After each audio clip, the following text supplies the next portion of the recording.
આ તો photo video આ નથી લેતા, તો અમે બેસી જ જાય કાકા.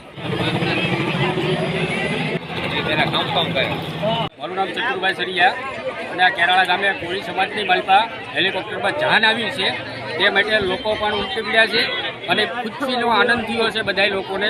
આ સમાજ માટેની લાગણી છે, તે માટે આભાર. ચતુરભાઈ જાન ક્યાંથી આવી છે? જાન રિક્ષાથી આવી છે, કેરાળા ગામ છે ત્યાં પણ સુરેશભાઈ રાઠોડને ત્યાં. મારું નામ બાવળિયા ધીરુભાઈ, રિક્ષાથી જાન આવી છે કેરાળા સુરેશભાઈ લક્ષ્મણભાઈ રાઠોડના. કઈ સમાજમાં? પટેલ સમાજમાં.